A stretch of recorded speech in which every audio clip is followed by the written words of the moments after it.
You can never whip these boys if you don't keep you and them separate. I found that out in Birmingham. You've got to keep the white and the black separate. People experienced the self-esteem that they had never experienced before.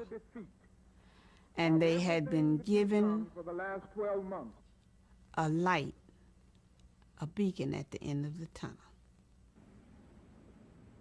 That light reached Melba Beals, a 15-year-old high school student in Little Rock, Arkansas. I was very conscious of what was going on and wanting it to wash over me and wash over Little Rock. It was about to. In 1954, the Supreme Court had ordered the integration of all public schools in its famous decision Brown versus the Board of Education. 3 years later, that decision would be severely tested at Little Rock's all-white Central High School. Despite the federal court order, Arkansas Governor Orville Faubus had no intention of allowing black students to attend Central High, and he ordered the Arkansas National Guard to surround the school.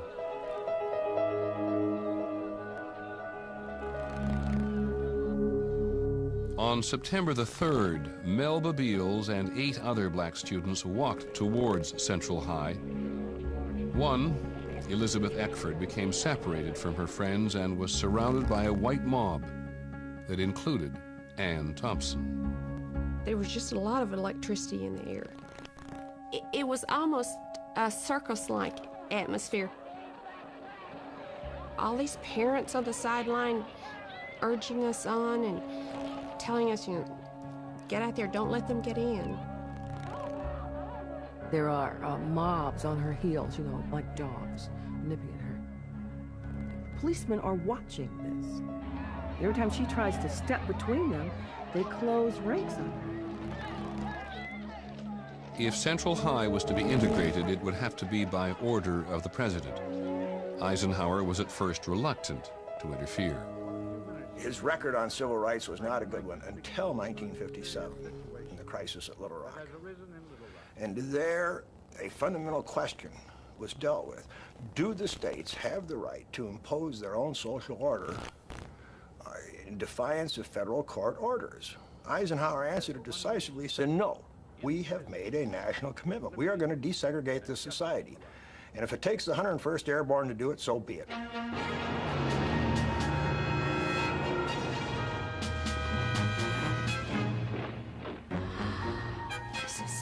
Awful. It was, that is vivid still.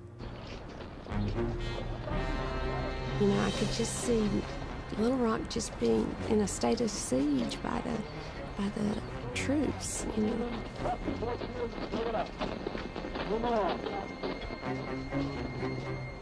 That was real fear.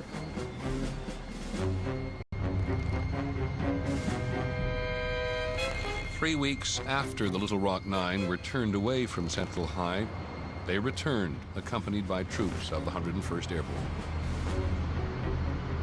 We're all in an Army station wagon, machine gun mounts. It's a pretty heady day. It's not what everybody gets to go to school.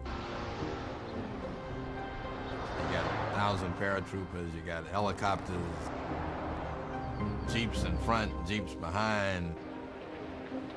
And we stepped out of the Jeep into this square of soldiers who were serious.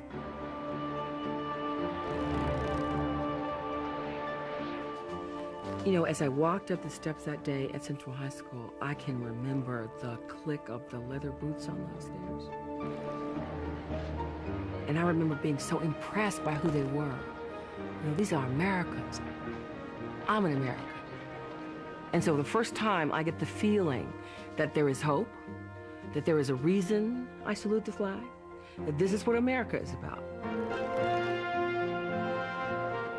I felt that Little Rock would never be the same again. We would never know life as we've known it again, because 9 people walked into a school building.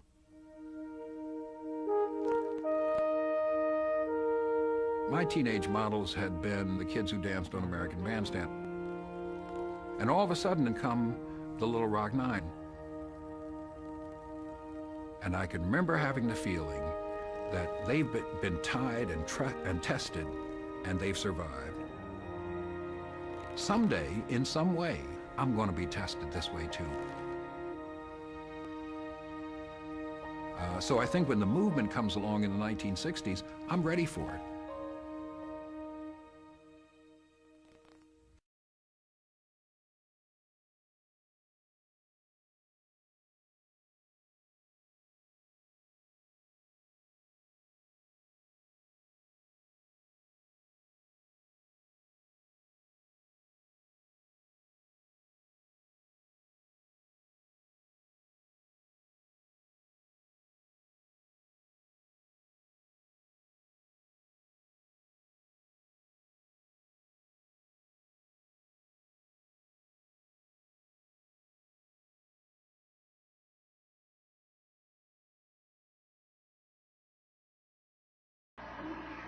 In order to love your enemies, you must begin by analyzing self. Now, I'm sure that seems strange to you that I start out telling you this morning that you love your enemies by beginning with a look at self. But it seems to me that that is the first and foremost way to come to an adequate discovery to the how of this situation. Now, I'm aware of the fact that some people will not like you, not because of something you have done to them, but they just won't like you. I'm quite aware of that. Some people aren't going to like the way you walk. Some people aren't going to like the way you talk. Some people aren't going to like you because you can do your job better than they can do theirs. Some people aren't going to like you because other people like you, and because you're popular, and because you're well liked. They aren't going to like you. Some people aren't going to like you because your hair is a little shorter than theirs, or your hair is a little longer than theirs. Some people aren't going to like you because your skin is a little brighter than theirs. And others aren't going to like you because your skin is a little darker than theirs. So that some people aren't going to like you. They're going to dislike you not because of something that you've done to them, but because of various jealous reactions and other reactions that are so prevalent in human nature. But after looking at these things and admitting these things, we must face the fact that an individual might dislike us because of something that we've done deep down in the past, some personality attribute that we possess, something that we've done deep down in the past and we've forgotten about it, but it was that something that aroused the hate response within the individual. That is why I say begin with yourself. There might be something within you that arouses a tragic hate response in the other individual. This is true in our international struggle. We look at the struggle, the ideological struggle between communism on the one hand and democracy on the other. And we see the struggle between America and Russia. Now, certainly we can never give our allegiance to the Russian way of life, to the communistic way of life, because communism is based on an ethical relativism and a metaphysical materialism that no Christian can accept. When we look at the methods of communism, a philosophy where somehow the end justifies the means, we cannot accept that because we believe as Christians that the end is pre-existent in the means. But in spite of all of the weaknesses and evils inherent in communism, we must at the same time see the weaknesses and evils within democracy. Democracy is the greatest form of government to my mind that man has ever conceived. But the weakness is that we have never practiced it. Isn't it true that we have often taken necessities from the masses to give luxuries to the classes? Isn't it true that we have often in our democracy trampled over individuals and races with the iron feet of oppression? Isn't it true that through our Western powers we have perpetuated colonialism and imperialism? And all of these things must be taken under consideration as we look at Russia. We must face the fact that the rhythmic beat of the deep rumblings of discontent from Asia and Africa is at bottom a revolt against the imperialism and colonialism perpetuated by Western civilization all these many years. The success of communism in the world today is due to the failure of democracy to live up to the noble ideals and principles inherent in its system. And this is what Jesus means when he said, how is it that you can see the mote in your brother's eye and not see the beam in your own eye? Or to put it in Moffat's translation, how is it that you see the splinter in your brother's eye and fail to see the plank in your own eye? This is one of the tragedies of human nature. I'm going to tell you, God is black. God is black. Everybody knows God is white. Everything the white man taught you, you accepted. He taught you were a black heathen, and you believed him. He taught you to worship a blonde, blue-eyed Jesus with white skin, and you believed him. He taught you that black was a curse, and you believed that.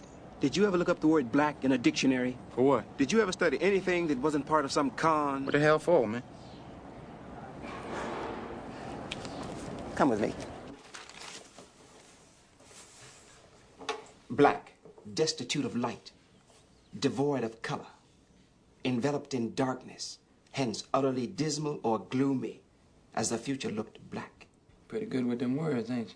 Soiled with dirt, foul, sullen, hostile, forbidding, as a black day. Foully or outrageously wicked, as black cruelty, indicating disgrace, dishonor, or culpability. And there's others. Black male, black bald, black guard. Yeah, well, that's something all right. Let's look up white. Here. Read. White. Of the color of pure snow, reflecting all the rays of the spectrum, the opposite of black.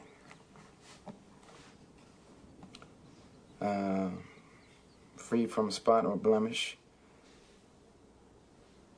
innocent, pure. Huh.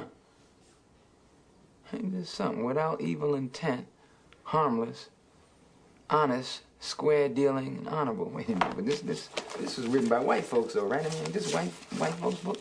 This sure ain't no black man's book. So what we reading this one for? Because the truth is lying there, if you read behind the words. Mr. O'Connor. What is your real name? Malcolm X. Is that your legal name? As far as I'm concerned, it's my legal name. Have you been to court to establish that you are? I didn't have to go to court to be called Murphy or Jones or Smith. Excuse me for answering you this way. That's if all right. a Chinese person were to say his name was Patrick Murphy, you would look at him like he's insane, because Murphy is an Irish name, a European name, or the name that has a Caucasian or white background.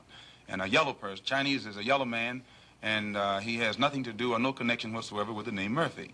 And if it doesn't look proper for a person who is yellow or Chinese to be walking around named Murphy or Jones or Johnson or Bunch or Powell, I think it would be just as improper for a black person or the so-called Negro in this country, as we're taught by the Honorable Elijah Muhammad to walk around with these names.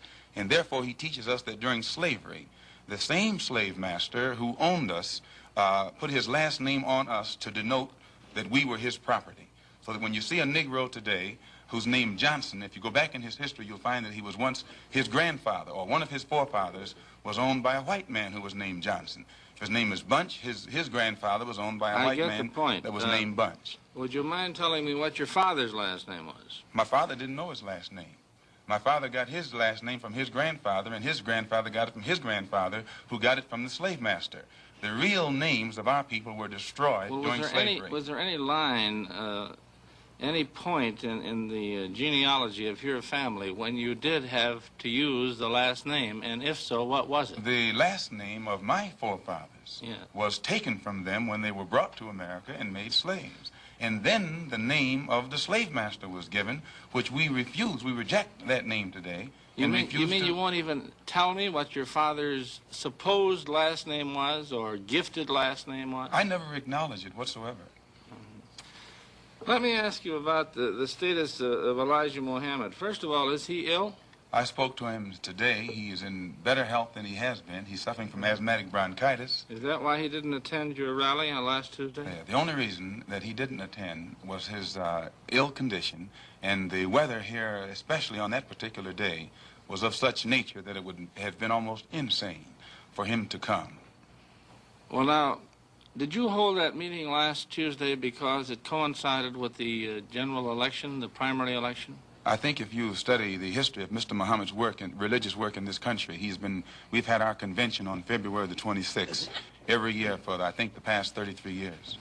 Well, now, while you don't care to discuss your former name or the name that the slave master gave to your antecedents, it is a matter of record that Muhammad's last name was Poole, Elijah Poole. No, that's the name that his slave master gave to his grandfather or great-grandfather, but that's not his name. Well, his mother and father thought when they called him Elijah Poole that was his name. They didn't know any better. Well, if they didn't know any better or not, they thought that was his name. Yes, sir, but sir... Well, what I'm trying to find out is when did he cease to be Elijah Poole and get to be Elijah Muhammad? In 1931, I think it was, in Detroit, he was taught the true history of our people and made aware at that time that he was wearing an English name, and by not being an Englishman, he looked out of place. And his teacher gave him the name that he's wearing today, Muhammad, Elijah Muhammad. All right, now when did he become what he purports to be in your literature, the son of Allah?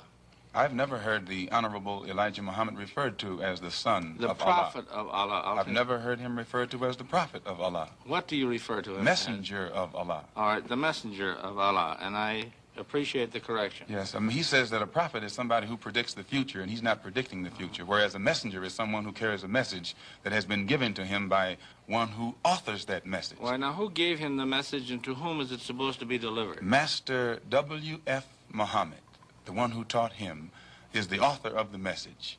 He gave it to the Honorable Elijah Muhammad, which makes him the messenger. And he's to deliver that message of truth and righteousness to the 20 million American so-called Negroes, which means he's to teach us the truth, which will awaken us, and then show us how to live a life of righteousness, which will automatically qualify us for recognition as human beings by all other righteous human beings here on this earth. Well, now, one other question. With reference to what Mr. Hurlbut asked you a little bit ago, you took a very moderate position of wanting independence without having any hatred for the whites. Do I understand that correctly? Hatred is not involved in it whatsoever. Well, I recall in a recent plane crash, I mean 2 or 3 years ago, or less than that, a charter flight on Air France in which a group of people from Atlanta, Georgia, were, as they say in the business, as they took off from Orly Field. And you were quoted at that time as expressing great gratification that this tragedy had occurred. Do you recall that? I recall it.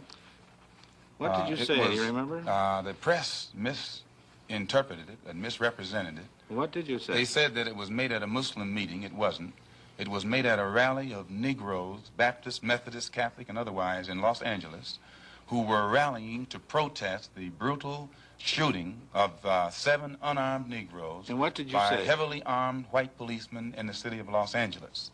And because we are a people who have been taught by the Honorable Elijah Muhammad to never carry weapons of any kind, but to get on God's side and rely on God to fight our battles for us, at the time that these brothers were shot down so brutally, I pointed out at the funeral of the brother who died that God would step in and take a hand in giving us some form of justice for the brutal killing of our brother.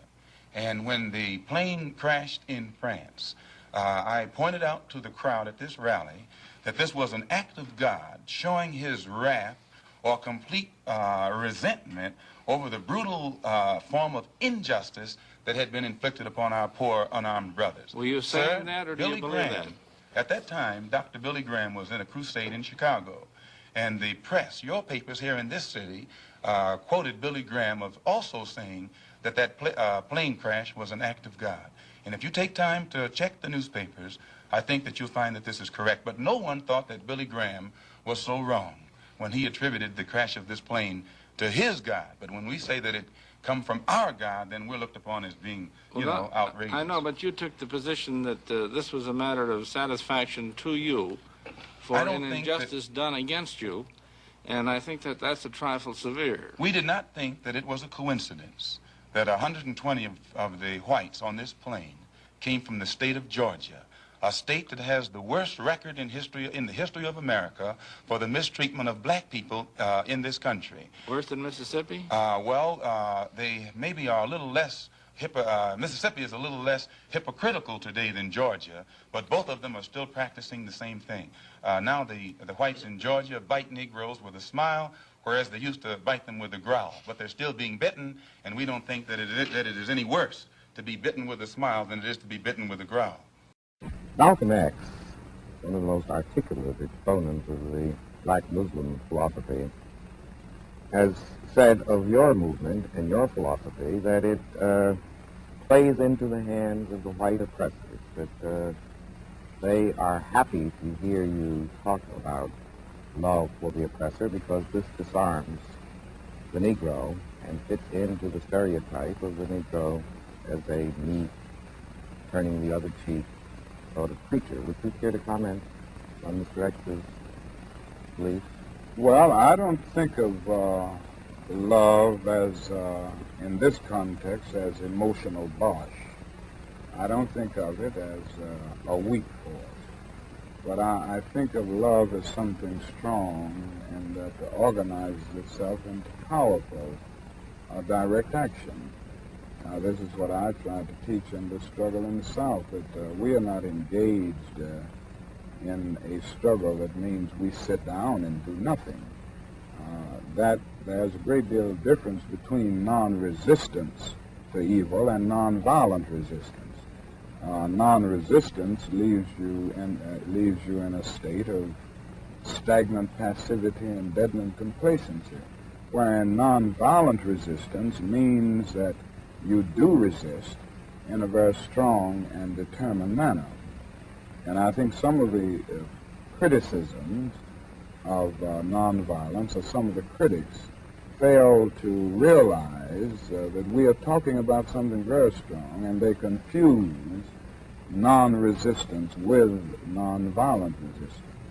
He goes beyond that in some of the things I've heard him say, to say that this is deliberately your philosophy of love of the oppressor, which he identifies completely with the nonviolent movement, he says, this philosophy and this movement are actually encouraged by whites because it makes them comfortable. It makes them believe that the Negroes are meek, supine creatures. Well, I don't think that's true. If anyone has ever lived with a nonviolent movement in the South, from Montgomery on through the Freedom Rides and through the sit-in movement and the recent Birmingham movement, and see the reactions of many of the extremists and reactionaries in the white community, he wouldn't say that this movement or this philosophy makes them comfortable. I think it arouses a sense of shame within them often, in many instances. I think it does something to touch the conscience and establish a sense of guilt. Now, so often people respond to guilt by engaging more in the guilt-evoking act in an attempt to drown the sense of guilt. But this approach certainly doesn't make the white man feel comfortable. I think it does the other thing. It disturbs this conscience, and it disturbs this sense of contentment that he's had. This is why I say it's the ballot or the bullet. It's liberty or it's death. It's freedom for everybody or freedom for nobody. America today finds herself in a unique situation. Historically, revolutions are bloody. Oh, yes, they are. They have never had a bloodless revolution or a nonviolent revolution. That don't happen even in Hollywood. You don't have a revolution in which you love your enemy. And you don't have a revolution in which you are begging the system of exploitation to integrate you into it. Revolutions overturn systems. Revolutions destroy systems. A revolution is bloody. But America is in a unique position. She's the only country in history in a position actually to become involved in a bloodless revolution. The Russian Revolution was bloody. Chinese Revolution was bloody. French Revolution was bloody. Cuban Revolution was bloody. And there was nothing more bloody than the American Revolution. But today, this country can become involved in a revolution that won't take bloodshed. All she's got to do is give the black man in this country everything he's doing. Everything.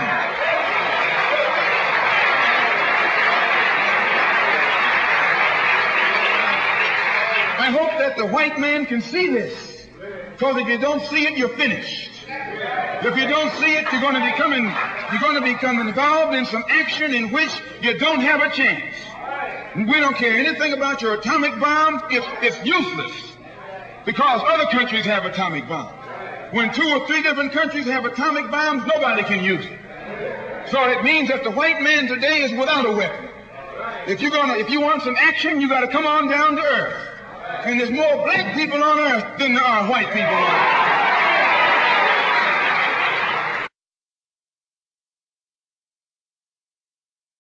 All we say to America is be true to what you said on paper.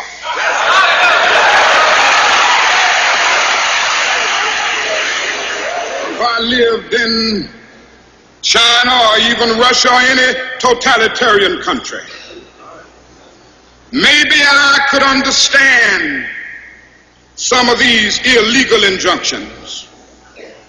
Maybe I could understand the denial of certain basic First Amendment privileges because they haven't committed themselves to that over there. But somewhere I read of the freedom of assembly. Somewhere I read of the freedom of speech. Somewhere I read of the freedom of press. Somewhere I read that the greatness of America is the right to protest far right.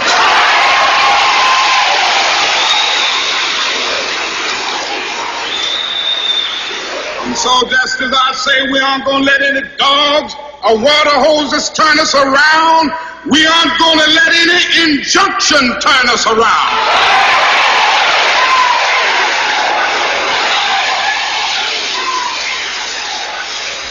Well, I don't know what will happen now. We've got some difficult days ahead. But it really doesn't matter with me now, because I've been to the mountaintop. I don't mind. Like anybody, I would like to live a long life. Longevity has its place. But I'm not concerned about that now. I just want to do God's will. And He's allowed me to go up to the mountain. And I've looked over and I've seen the promised land. I may not get there with you, but I want you to know tonight that we as a people will get to the promised land.